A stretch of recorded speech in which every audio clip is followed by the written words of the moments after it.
But in the world of Caesar, I find it easier to be able to meet the obligations imposed upon me by Caesar.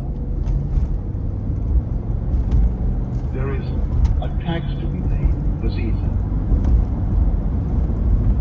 I must have the money that Caesar demands.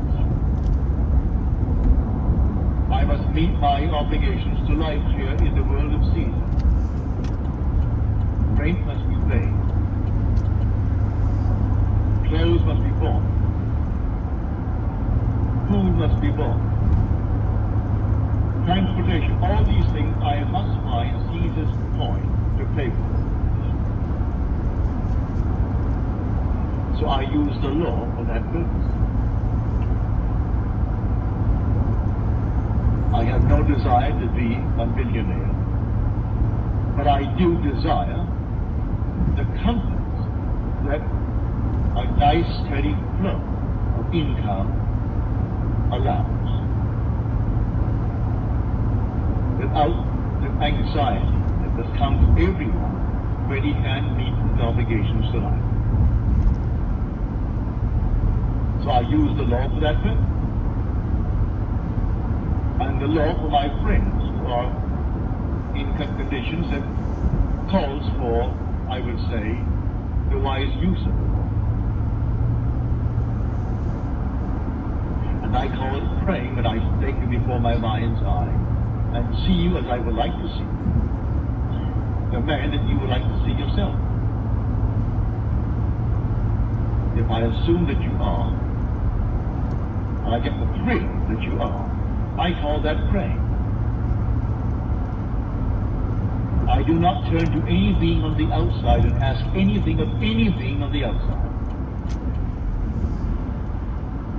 I do not get down on my knees and pray to any outside God. I do not repeat any of the words concerning a prayer. People fashion some little prayer in words. None of that. I sit in a comfortable chair or recline on the bed and think of you. When I think of you, I simply think of you as I would like to see you. I work myself in a matter of seconds to a pitch where something goes up. It's an actual feeling like some energy goes up. It's an actual creative act. And then I drop it at that moment. You don't repeat the creative act after you reach the point of explosion. You've actually brought the point to explosion and you drop it. And then let that seed now grow in its own wonderful manner and externalize itself in the world. I call that the subjective appropriation of the objective hope. You tell me what you would like to be, that's your hope. But now my appropriation, subjective, of your objective hope, all that I do. I have in the audience tonight a lady whose story I told you about a month ago, or 2 months ago. She was here when I opened the first night, and I see her here tonight. When she wrote me and thanked me for the exercise of my imagination on her behalf. I told you her request at the time before I left for San Francisco. That's way back in June. Well, here she is tonight. I'm not going to point her out to anyone, so that no one will surround her and try to ask questions, but she is here. She was the one who would ask to be in the letter, say, would you please exercise your imagination lovingly on my behalf, and then told me her wrong. As I read the letter, I was sitting in my big easy chair. I put the letter down, brought it before my mind's eye, and did not for one moment hesitate until, only took 10 seconds. 10 seconds to actually hear her tell me that it had all happened. It was expression my mind's eye, the request. And then I dropped it.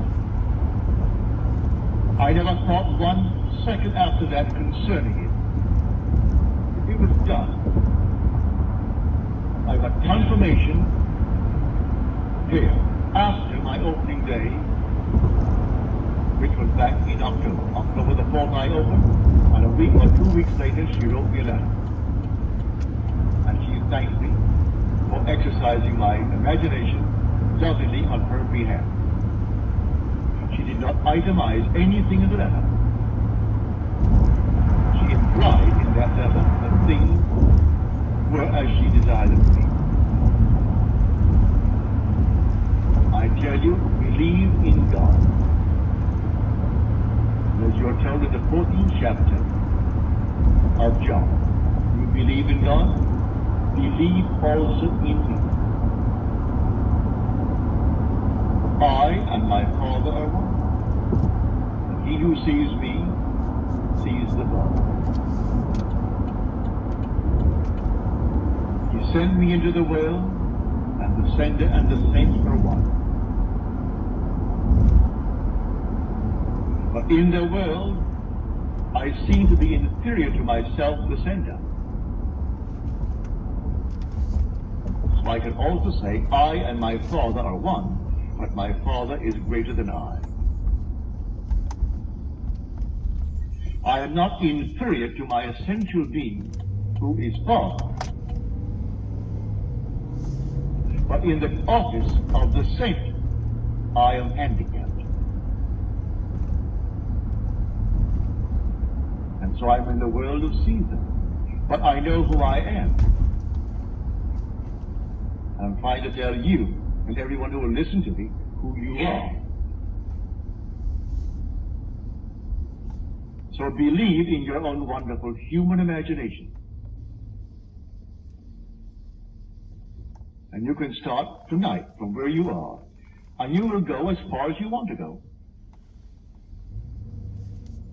Just as far. And you have no handicaps other than the handicaps you put upon yourself.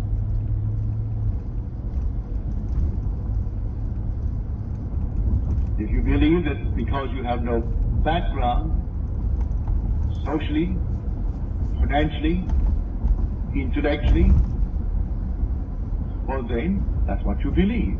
And you place these things upon yourself. If you do not accept them as final, well then, they're only barriers as long as you accept them. You don't accept them, and you go about your business applying this eternal principle. All things must bring forth after their kind. And you have the choice of the seed that you will plant. You can plant a good seed or a bad seed. It's entirely up to you. But I would suggest you stop spending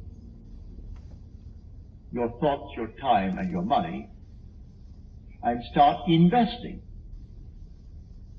your thoughts, your time, and your money. When you spend, you lay out without hope of return. When you invest, you expect a return on equity. And so you have the choice of seed. It's entirely up to you. I will select to be this man or that man or the other man. And you envy no one. How could you envy anyone when you know who you are?